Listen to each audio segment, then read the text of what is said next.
Hey everybody, welcome back. This is Marshall Townsend with the Growing Leadership Blog. Today we're continuing the journey into the culture of MT2 leadership, and we're on to the letter D, which stands for deliver.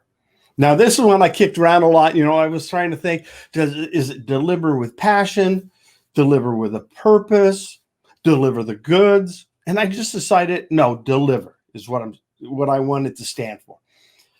Amazon was probably the big game changer in this nationwide or worldwide, is where they got a warehouse and they put products in it. And then they very aggressively went into to build the delivery system, be able to get those products to the customers.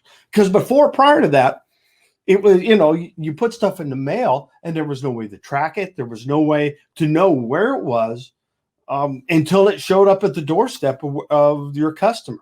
Today, all of that's changed. And that's really something in your business, is your ability to deliver your product, your service, your information, your ideas to your customers and clients. Now, this also brings back a story. This goes back a few years back to Desert Storm in 1991. And this is before all of this exploded, before we had barcodes, before we had GPS, before we had tracking. It was all done analog. And one of the things is that when we made the jump north of the Tap Line Road, up north of Haifa al-Batin, just short of the Iraq border, and this is just before the ground war started, I blew the engine on a deuce and a half, a 2.5 ton truck. I blew the engine on it and I needed a new engine. So you order one, but where's it going to come from if nobody has one? Well, what had happened was they had basically emptied all the warehouses in the United States and put them into sea-land vans, loaded them on ships, and shipped them to Saudi Arabia for us. Now, if you remember that just lately, we had that ship stuck in the Suez Canal that was loaded with all the freight boxes on it. Well, those are sea-land vans. So imagine all the parts and equipment and engines and transmissions and everything that were stuck into those boxes.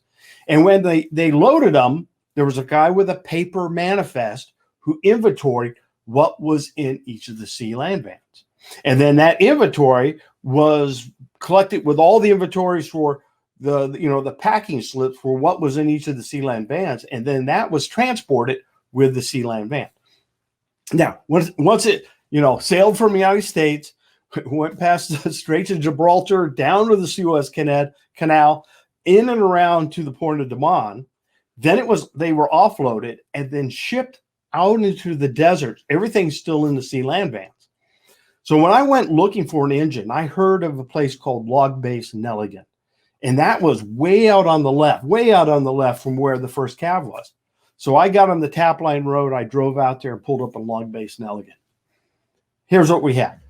We had a GP small tent, which is kind of like a little round tent with 2 guards in it, and 100 sea-land vans, double stacked, sitting in the desert, and not a single inventory sheet for all 100 vans.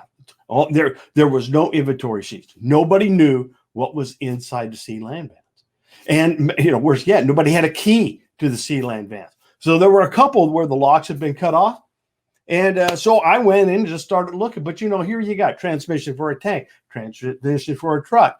You got parts, tires, no engine. How am I going to find an engine? I have 100 boxes to go through, and you can't get all the way into the boxes. One of the things they never did was put an inventory sheet in the sea-land van that said, this is what's in it.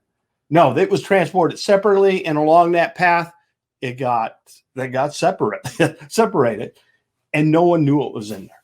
In the end state, it stayed there till after the war, and they packed it all up and sent it back home after the war. Nobody could get to it. And I'll tell you what, and the reason I tell this story is because think about yourself. How much information have you shoved in here? How many books have you read? How many different webinars and sessions and speaking engagements you've attended where the information's gone in and you got a ton of information in your head? You got no inventory sheet. You can't get it out. You can't deliver. It's kind of like would be like with Amazon, with a warehouse full of things that they have no way to deliver to you. So one of the cultures I want to build in my company and continue to grow on, refine, just like Amazon is doing, getting better at it every day, is the ability to deliver the information, knowledge, and awareness that I'm having to be able to deliver to you so you can gain understanding and begin to take ownership of the information I provide. So that is why deliver is one of the culture elements of MT2 leadership.